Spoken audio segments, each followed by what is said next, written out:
Good morning students. आज हम पढ़ेंगे 12th क्लास में फर्स्ट यूनिट जिसका नाम है आवर्तविजयी पादपों में जनन व विकास। इस यूनिट के अंदर 4 लेसन हैं। हम इन सभी लेसन को एक साथ पढ़ेंगे आवर्तविजयी पादपों में जनन के रूप में। सबसे पहले इस यूनिट के अंदर जो आवर्तविजयी नाम है, पहले हम ये देखेंगे कि आवर्तविजयी पादप होते क्या है, तब जाके आगे इसमें जनन व विकास को समझेंगे। तो आवर्तविजयी पादप जो होते हैं इनको इंग्लिश में एंजियोस्पर्म बोलते हैं। एंजियोस्पर्म। आवर्तविजयी पादप क्या होते हैं? परिभाषा के अनुसार आप देखेंगे कि आवर्त का मतलब होता है आवरण और बीजी का मतलब होता है बीज, यानी कि वे पादप जिनमें बीज के ऊपर आवरण पाया जाए उसे हम क्या कहेंगे? आवर्तविजयी पादप या एंजियोस्पर्म कहते हैं। अब अगर आपसे कोई पूछे कि आवर्तविजयी पादप होते कैसे हैं, कैसे दिखाई देते हैं, या इनके अंदर ऐसी कौन सी विशेषता होती है कि आप पहचान जाओगे कि ये आवर्तविजयी होता है, तो आप ये बताना कि जिनमें भी पुष्पों का निर्माण होता है, वे पादप जिनमें पुष्प बनते हैं, फ्लोर, फूल का निर्माण होता है, वे सभी पादप क्या कहलाएंगे? आवर्तविजयी पादप कहलाएंगे। आवर्तविजयी पादप जो होते हैं इनमें पुष्प पाए जाते हैं, यानी कि आपने जितने भी ऐसे पौधे देखे हैं जिनके अंदर बीज लगे हुए हैं तो वो कौन से पादप हैं? आवर्तविजयी पादप हैं। इससे इजीली आप आवर्तविजयी पादप को नहीं समझ सकते। आपको सिर्फ ये ध्यान रखना है जिस पादप के अंदर, चाहे वो कोई भी पादप हो, उस पादप के अंदर अगर पुष्प हैं तो वो कौन सा पादप है? आवर्तविजयी पादप है। अब हम इन आवर्तविजयी पादपों के अंदर क्या पढ़ेंगे? जनन प्रक्रिया के बारे में। इसके अलावा अगर हम बात करें इसके विपरीत कि फिर ऐसा कौन सा पादप है जिनके अंदर बीज के ऊपर आवरण नहीं होता, या जिन पुष्पों के अंदर जिन पौधों के अंदर पुष्प नहीं लगते, हम उन्हें क्या कहेंगे? तो आप उनको कहेंगे जिम्नोस्पर्म, या फिर इनको कहते हैं अनावर्तबीजी, या इनको नग्न बीजी भी बोल देते हैं। वे पादप जिनमें बीज के ऊपर आवरण नहीं होता, अनावर्त का मतलब आवरण का नहीं होना, नग्न बीजी बीज का नग्न होना यानी कि उसके ऊपर आवरण नहीं होना, और जिम्नोस्पर्म इसको इंग्लिश में बोलते हैं। यानी वे पादप जिनमें बीज के ऊपर आवरण नहीं होता उन्हें हम क्या कह देंगे? जिम्नोस्पर्म। तो आवर्तविजयी पादप आप समझ गए होंगे। वे सभी पादप जिनमें पुष्प है उन्हें हम क्या बोलेंगे? आवर्तविजयी पादप। परिभाषा देंगे तो आप ये कहेंगे कि वे पादप जिनमें बीज के ऊपर आवरण पाया जाता है उन्हें हम क्या कहेंगे? आवर्तबीजी पादप। अब हम इनमें जनन पढ़ेंगे। तो जनन को पढ़ने के लिए सबसे पहले हमें पुष्प की संरचना को देखना होगा कि पुष्प जो होता है इनके अंदर प्रारूपिक पुष्प की संरचना। सबसे पहले हम बात करेंगे प्रारूपिक पुष्प की संरचना की। पुष्प जो होता है वो आवर्तविजयी पादपों में एक जनन संरचना होती है, यानी कि इसमें नर तथा मादा जननांग पाए जाते हैं। लैंगिक जनन आपने पढ़ा होगा। लैंगिक जनन के अंदर हमने देखा है कि 2 जीव भाग लेते हैं, नर और मादा। तो इनमें भी जो पुष्प होता है इसके अंदर 2 नर व मादा जीव होते हैं या नर जननांग होते हैं। उसके बारे में अध्ययन करेंगे। जो पुष्प होता है इसे पादप की जनन संरचना माना जाता है, और पुष्प के अंदर जननांग उपस्थित होते हैं। नर जननांग अलग होता है और मादा जननांग अलग होता है। जननांग का मतलब होता है जनन क्रिया में भाग लेने वाले अंग। आगे बढ़ते हैं। जो पुष्प होता है इसमें जितने भी पुष्पीय पर्ण होते हैं, पुष्पीय पर्ण का मतलब होता है कि जितने भी इसमें भाग दिखाई देते हैं वो सभी पुष्पीय पर्ण जो होते हैं वो चक्कर के रूप में पाए जाते हैं। एक पुष्प आपने देखा होगा चक्कर के रूप में होता है, ऐसे गोल घेरे के रूप में होता है। तो यानी कि जितने भी पुष्पीय पर्ण होते हैं वो एक चक्कर के रूप में होते हैं, और जिसे हम पुष्पीय चक्कर कहते हैं या पुष्प चक्कर कह देते हैं। जितने भी पुष्पीय पर्ण होते हैं वो सभी चक्कर के रूप में होते हैं। पुष्पीय पर्ण, पर्ण का मतलब होता है यहाँ पे अवयव, जितने भी पुष्प में भाग या अवयव पाए जा रहे हैं वो सभी क्या होंगे? चक्कर के रूप में होंगे, जिसे हम क्या कहेंगे? पुष्पीय चक्कर कहेंगे। आगे देखिए, हम पुष्प का डायग्राम बनाते हैं पहले, फिर इसके बाद में इसके चक्रों को पढ़ेंगे। पुष्पीय चक्कर जो होते हैं या पुष्प चक्कर जो होते हैं ये 4 होते हैं। पुष्प चक्कर यानी कि पुष्पीय पर्ण जो चक्कर में पाए जाते हैं 4 होते हैं। पहला है बाह्य दलपुंज, दूसरा है दलपुंज, तीसरा है पुमंग और इसी प्रकार चौथा है जायांग। 4 भाग या 4 चक्कर पाए जाते हैं पुष्प के अंदर, बाह्य दलपुंज, दलपुंज, पुमंग और जायांग। देखिएगा इधर मैं डायग्राम बना रहा हूं इसका, इसको समझते हैं थोड़ा। डायग्राम बड़ा इजी है, अगर आप 12th क्लास में हैं तो आपको डायग्राम अच्छे से बनाने आने चाहिए। थोड़ा सा देख लीजिए किस प्रकार से, किस टाइप से डायग्राम बनता है। तो सबसे पहले आप क्या करेंगे, ऐसे जैसे मैंने लाइनिंग खींची है वैसे लाइनिंग बनाएंगे और नीचे से फिर इसको वृत्ताकार घुमा देंगे, गोला बना देंगे। इसके बाद में देखिएगा यहाँ से एक लाइनिंग स्टार्ट कीजिएगा आप, और इस लाइनिंग को वापस ऐसे ले आइए, इसको यहीं छोड़ देना है लाइनिंग को। इसी प्रकार इस लाइनिंग को वापस लेके जाइए और दोबारा ऐसी ही संरचना बनाइएगा।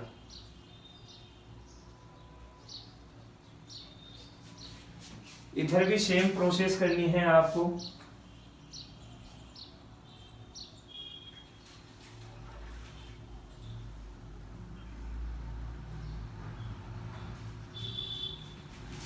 देखिएगा यहाँ पे मैंने दोनों को छोड़ रखा है लाइनों को। इन लाइनों को वापिस आप लेके जाएंगे और इस प्रकार से यहाँ पे मिला देंगे। इसके बाद में आप यहाँ से दोबारा एक लाइनिंग लेंगे और इस प्रकार से संरचना बनाते हुए ऐसी संरचना बनाएंगे। देखिएगा यहाँ पे जो गोला आपने बनाया था, इस गोले को आप 2 भाग करेंगे इस प्रकार से, और इसके अंदर इस प्रकार से संरचना का निर्माण करेंगे। देखिएगा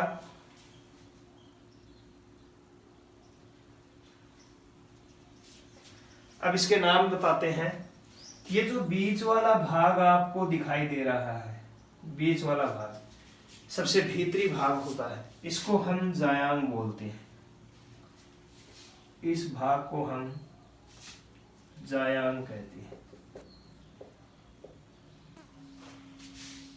इसके अलावा इसके जो साइड में ये 2 और ये 2 आपको संरचना दिखाई दे रही है। ये जरूरी नहीं है 2 ही हो, ये कितने भी हो सकती है, 4 हो सकती है, 3 हो सकती है, कम हो सकती है, ज्यादा हो सकती है।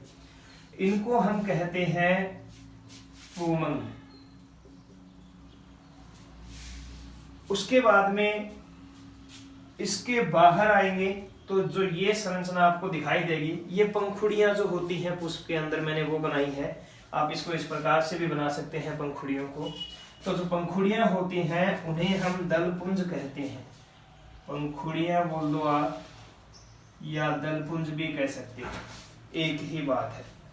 इसके बाद में जो सबसे बाहर जो चक्कर होता है, ये आपने देखा होगा पुष्प के नीचे 2 हरे पत्ते से होते हैं। इन हरे पत्तों को हमें बाह्य दलपुंज कहते हैं। जो सबसे बाहरी चक्कर होता है बाह्य दलपुंज या बाह्य दल बोल देते हैं। इसके नीचे, पुष्प के नीचे एक फूली हुई संरचना होती है। इस फूली हुई संरचना को हम पुष्पासन कहते हैं। और पुष्पासन के नीचे जो पुष्प वरंत होता है, यानी कि डंठल होता है जो पुष्प का, उसे हम पुष्प वरंत कह देते हैं। देखिए बाह्य दलपुंज की बात करते हैं सबसे पहले। तो बाह्य दल जो होते हैं ये पुष्प के नीचे वाले पत्ते होते हैं। इनका जो रंग होता है ये हरा होता है। बाह्य दलपुंज का रंग हरा होता है। इनका जो कार्य होता है वो कार्य ये होता है कि ये पुष्प जो होते हैं, इन पुष्प के लिए प्रकाश संश्लेषण क्रिया द्वारा प्रकाश संश्लेषण क्रिया द्वारा भोजन का निर्माण करते हैं।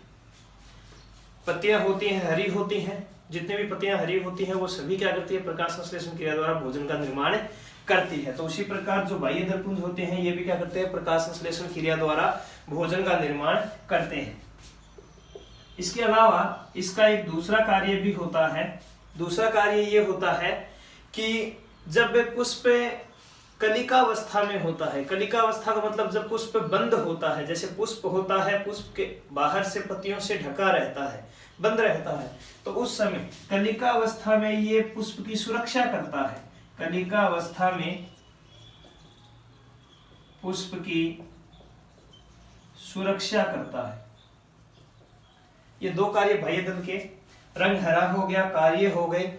इसके अलावा आप देखना कि जो बाह्य दल होता है ये पुष्प चक्र का सबसे बाहरी चक्कर होता है, यानी पुष्प का सबसे बाह्य चक्कर होता है, पुष्प का सबसे बाह्य चक्कर होता है। या आप इसको ये भी कह सकते हैं कि ये प्रथम चक्कर होता है। बाह्य दलपुंज जो होता है ये प्रथम चक्कर होता है पुष्प चक्र का। ये हमने बात की किसकी, बाह्य दलपुंज की। इसका जो प्रत्येक अवयव है वो बाह्य दल कहलाता है। मतलब कि पुंज का मतलब हो गया समूह में जितनी भी पत्तियां होंगी, 2 का समूह होगा, 4 का होगा, जितनी भी पत्तियां होगी पुष्प के नीचे वो बाह्य दल पुंज कहलाएगी। और एक सिंगल पत्ती को हम क्या बोलेंगे, बाह्य दल बोलेंगे, जो मैंने यहाँ पे लिखा है। कंफ्यूज मत होना, बाह्य दल पुंज और बाह्य दल एक ही बात है। बाह्य दल पुंज हम समूह में बोलेंगे पत्तियों को, और एक पत्ती को हम क्या कहेंगे, बाह्य दल कहेंगे। आगे बढ़ते हैं। अब हम दूसरे चक्कर की बात करते हैं।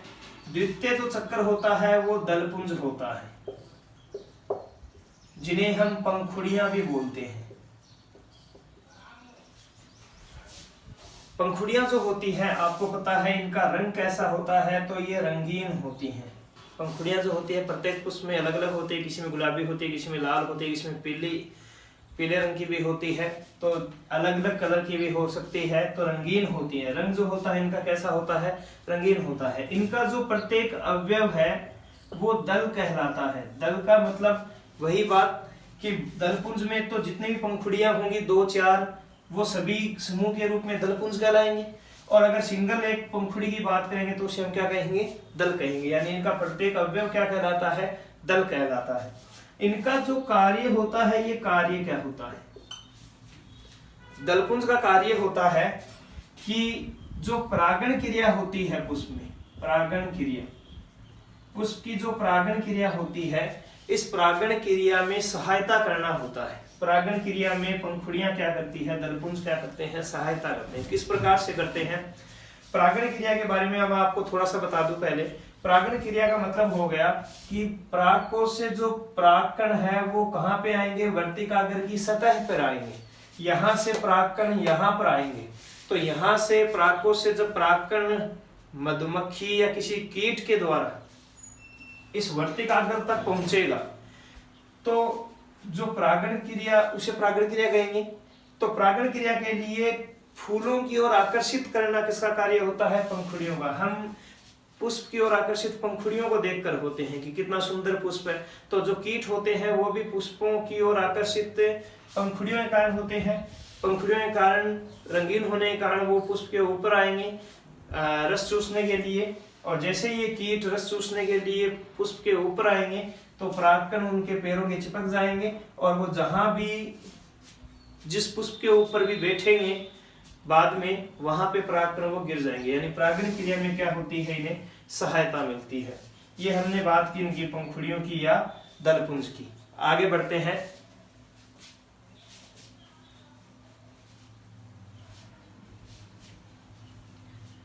उसके बाद में हम बात करते हैं तृतीय चक्र की, जिसका नाम है पुमन। तीसरा चक्र भी कह सकते हैं तृतीय चक्र। इसका जो अवयव है, प्रत्येक अवयव, ये पुंकेसर कहलाता है। पुंकेसर पुमंग जो है ये समूह में होंगे, यानी कि ये 4 आपको दिखाई दे रहे हैं तो हम इन्हें संयुक्त रूप में पुमंग कहेंगे। लेकिन अगर हम सिर्फ एक की बात करेंगे, सिर्फ एक पुमंग की, तो हम इसे पुंकेसर कहेंगे। समझ में आ गया होगा। सिंगल की अगर बात होगी तो पुंकेसर कहेंगे, ग्रुप की बात होगी तो उसे पुमंग कह देंगे। इनमें जो पुंकेसर होता है ये पुष्प का नर जननांग होता है। पुष्प का नर जननांग या नर भाग भी बोल सकते हो आप, नर भाग होता है, यानी कि इसमें नर युग्मक का निर्माण होगा। और जो नर युग्मक होता है ये नर युग्मक परागकण होता है। इस परागकण के अंदर, परागकण में नर केंद्रक बोल दो आप या नर युग्मक का निर्माण होता है। नर केंद्रक होता है जो नर युग्मक की भांति कार्य करता है। ये बात की हमने पुमंग की। पुंकेसर जो है, इस पुंकेसर के अंदर 3 पार्ट होते हैं। ये जो आपको भाग दिखाई दे रहा है, जो गोल भाग है, इस भाग को हम परागकोश कहते हैं, परागकोश। इसके बाद में जो ये लंबी नलिका आपको दिखाई दे रही है, इस लंबी नलिका को हम पुतंतु कहते हैं। और पुतंतु परागकोश से जिस भाग द्वारा, जहां से जिस भाग द्वारा जुड़ा हुआ है, उस भाग को हम कहते हैं योजी। इंग्लिश में परागकोश को एंथर बोलते हैं, योजी को कनेक्टिव बोलते हैं, पुतंतु को फिलामेंट बोलते हैं। योजी किसे कहेंगे? पुतंतु परागकोश से जिस भाग द्वारा जुड़ा होगा उसे हम क्या कहेंगे? योजी कह देंगे। ये 3 भाग किसके? पुंकेसर के। तीनों याद रखना, परागकोश, योजी और पुतंतु। आगे लास्ट चक्कर की बात करते हैं। सबसे भीतरी चक्कर जो चौथा चक्कर है, चौथे चक्कर की बात करें तो चौथा चक्कर है जायांग। सबसे भीतरी चक्कर है भीतरी चक्कर। इसका जो प्रत्येक अवयव है, प्रत्येक अवयव को हम कहेंगे अंडक भी कह सकते हैं या इसको स्त्री केसर कहते हैं। स्त्री नाम से आपको समझ में आ गया होगा। मादा जननांग होता है पुष्प का, और अगर मादा जननांग है तो इसमें मादा युग्मक का निर्माण होगा, फीमेल गैमेट का निर्माण होगा। तो इसमें मादा युग्मक के रूप में भ्रूणकोश में, एम्ब्रियो सैक बोलते हैं भ्रूणकोश को,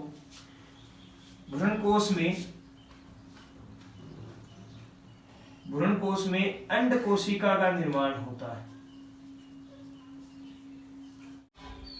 अब हम बात करते हैं कि जो जायांग होता है या स्त्री केसर, इसके अवयव को बोलते हैं।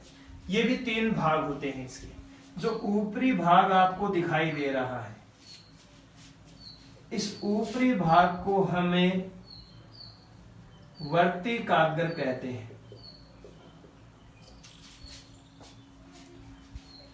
और जो ये लंबी नलिका दिखाई दे रही है, इस लंबी नलिका को हम वर्तिका कहते हैं।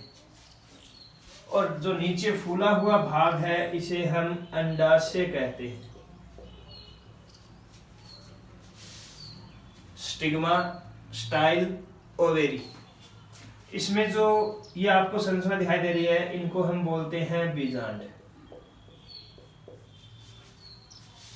इनकी बात करें, वर्तिकाग्र जो होता है ये ऊपरी भाग होता है, चिपचिपा भाग होता है। इस भाग के ऊपर परागकण आकर गिरता है और इससे चिपक जाता है। वर्तिका जो होती है, लंबी नलिका होती है। जब परागकण से अंकुरित होने के पश्चात पराग नलिका निकलती है तो वो पराग नलिका इसी वर्तिका से होती हुई बीजांड के पास पहुंचती है। बीजांड जो होते हैं इनसे बीज का निर्माण होगा, निषेचन के पश्चात अंडाशय द्वारा फल का निर्माण होगा, जो बाद में हम निषेचन पढ़ेंगे तीसरे चैप्टर में जाके, तब जाके ये आएगा। तो ये हमने बात की प्रारूपिक पुष्प की संरचना की। इसमें 4 पुष्प चक्र होते हैं।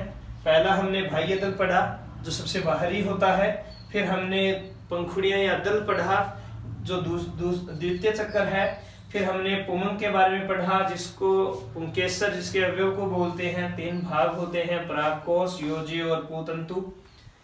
परागकोश जो होता है इसके अंदर नर युग्मक का निर्माण होता है। योजी जो है ये जोड़े लगता है। पूतंतु जो होता है एक लंबा फिलामेंट लंबा तंतु होता है। जायंग की बात करें तो इसके अवयव को आप अंडक भी बोल सकते हैं, स्त्रीकेसर भी बोल सकते हैं। मादा जनांग होता है। इसके बीजांड में भ्रूणकोश उपस्थित होता है, जिसके अंदर अंडकोशिका नामक मादा युग्मक का निर्माण होता है। आगे बढ़ते हैं।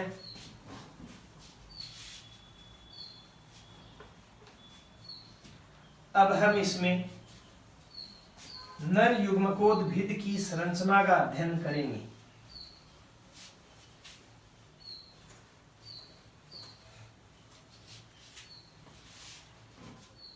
नर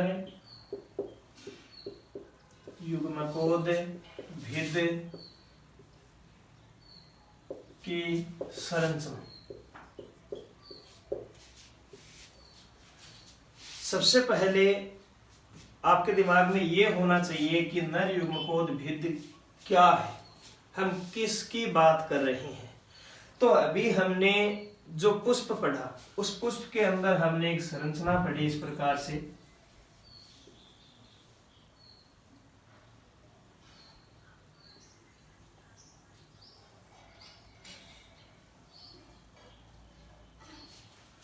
जिसे हमने पुमंग या पुंकेसर कहा था। पुंकेसर सिंगल है, एक ही है तो मैं पुंकेसर कह दूंगा इसको। पुंकेसर पढ़ा। इस पुंकेसर के अंदर हमने 3 भाग पढ़े। इसको हमने परागकोश कहा, इसे हमने पूतंतु कहा, और इस भाग को जहां से ये जुड़ा हुआ है इसे हमने योजी कहा। नर युग्मकोद्भिद के रूप में हम नर युग्मक का निर्माण करते हैं।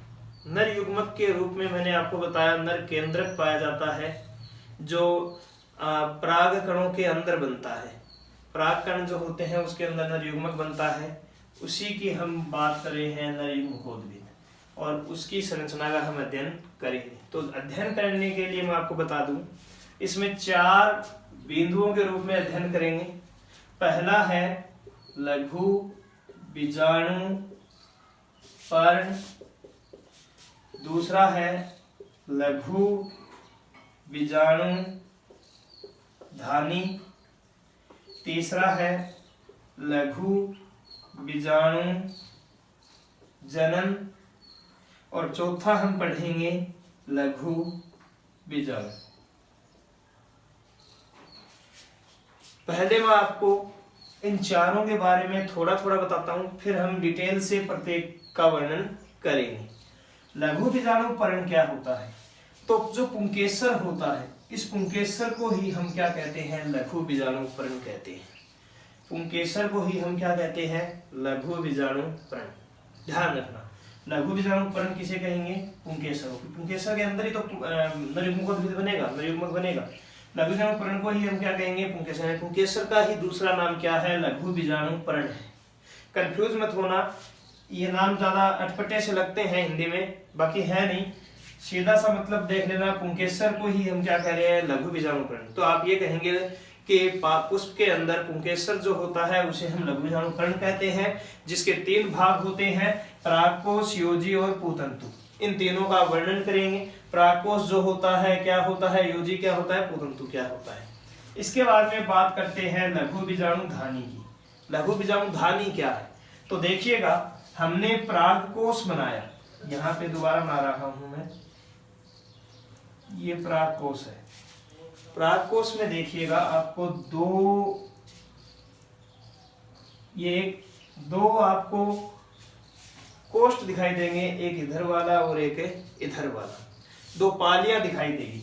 इन 2 को हम बोलते हैं पराग पाली।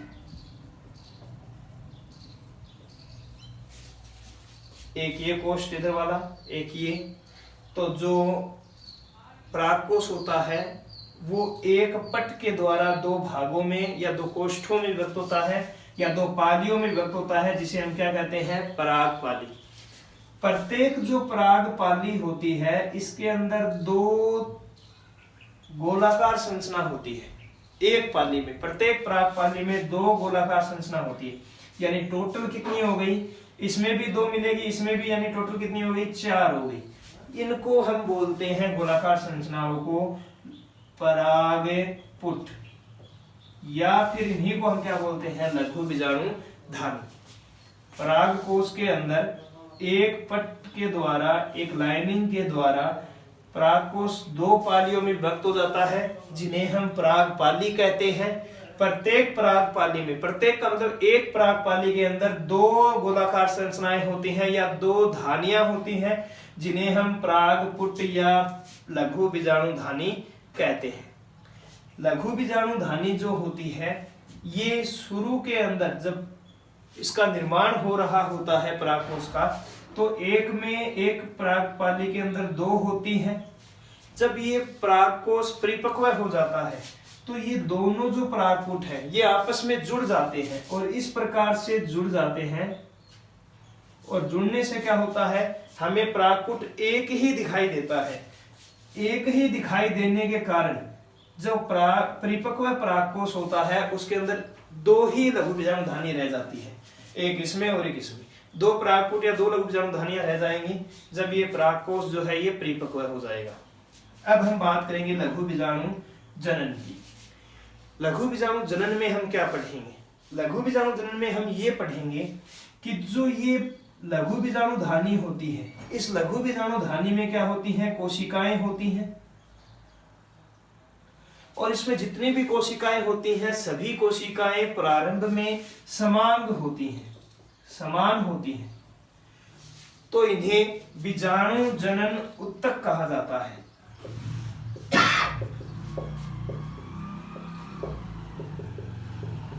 बीजाणु जनन उत्तक किन्हें कहेंगे, लघु बीजाणु धानी में जो कोशिकाएं होंगी उन्हें हम क्या कहेंगे, बीजाणु जनन उत्तक।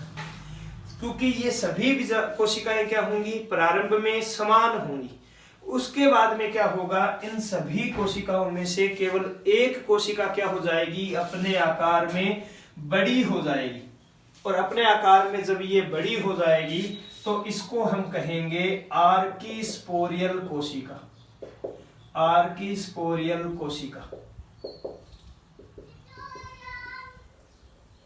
और ये जो आर्किस्पोरियल कोशिका है इसे हम हिंदी में बोल देंगे परपसु कोशिका। और इस परपसु या आर्किस्पोरियल कोशिका से क्या होगा कि इस आर्किस्पोरियल या परपसु कोशिका से एक लघु बीजाणु मात्र कोशिका, लघु बीजाणु